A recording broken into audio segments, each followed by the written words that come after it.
Welcome to RSR News.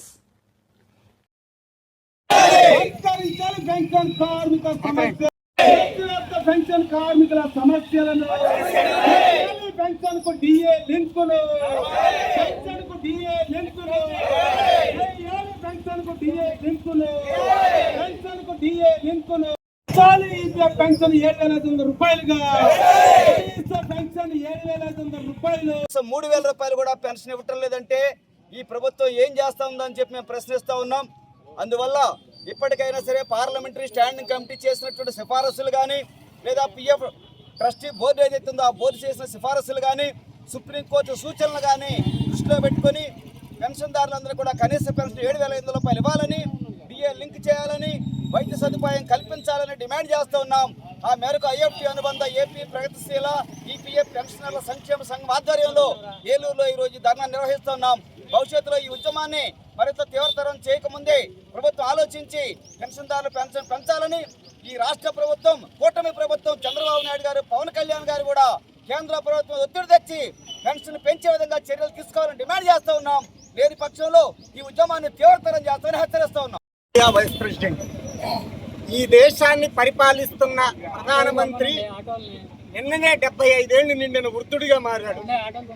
కానీ ఈ దేశంలో 80 లక్షల మంది వృద్ధులు అనుభవిస్తున్నటువంటి పెన్షన్ సౌకర్యాల మీద మోడీ ప్రభుత్వం ఇవాళ దాడికి దిగింది. ఒకప్పుడు కార్మికులు తమ జీవిత కాలమంతా కూడా పెట్టుబడిదారులతో తమ జీతభత్యాల కోసం, తమ శ్రమ ఫలితం కోసం పోరాడితే ఇవాళ రిటైర్ అయిన తర్వాత పెన్షనర్లుగా ప్రభుత్వం మీద యుద్ధం చేయాల్సిన పరిస్థితులు ఏర్పడ్డాయి. ముసలి వాళ్ల మీద యుద్ధం చేస్తున్న ఈ ప్రభుత్వం, అధర్మమైన ఈ ప్రభుత్వం నిలబడదు. పార్లమెంటరీ స్టాండింగ్ కమిటీ పెన్షన్కి సంబంధించిన ఈపీఎస్ బెనిఫిట్దారులకి 3 ప్రతిపాదనలు చేసింది, 3 సిఫారసులు. ఒకటి, కనీస పెన్షన్ని 7,500 చేయాలని, వాళ్ళకి 6 నెలలకోసారి డిఏని లింక్ చేయాలని, వాళ్ళ కుటుంబాలకి పెన్షన్ వైద్య సదుపాయం ఉచితంగా కల్పించాలని చేసింది. వాటిని వెంటనే అమలు చేయాలని చెప్పి డిమాండ్ చేస్తున్నాం. ఇది ప్రభుత్వ బాధ్యత. లక్షల కోట్ల రూపాయల అంబానీ, అదానీ లాంటి వాళ్ళకి రాయితీలు ఇస్తున్న ఈ ప్రభుత్వం 54 లక్షల కోట్ల రూపాయలతో బడ్జెట్లు ప్రవేశపెడుతున్న ఈ ప్రభుత్వం వాళ్ళ వడ్డీని వాళ్ళకి ఎందుకు చెల్లించదు? ఇవాళ వడ్డీని కూడా చెల్లించటం లేదు. అసలు వడ్డీయే అతి తక్కువ, 8.25% మాత్రమే. కార్మికుల యొక్క కార్పస్ ఫండ్లో నుంచి ఏదైతే పెన్షన్ నిధి ఉందో, ఈ పెన్షన్ నిధి ప్రభుత్వం సెక్యూరిటీలో పెట్టిన వాటి మీద 8.25 మాత్రమే. ఇవాళ స్టేట్ బ్యాంక్ ఆఫ్ ఇండియా కూడా 10 నుంచి 11.5% వరకు వసూలు చేస్తుంది. పర్సనల్ లోన్లు తీసుకున్న వాళ్ళ మీద.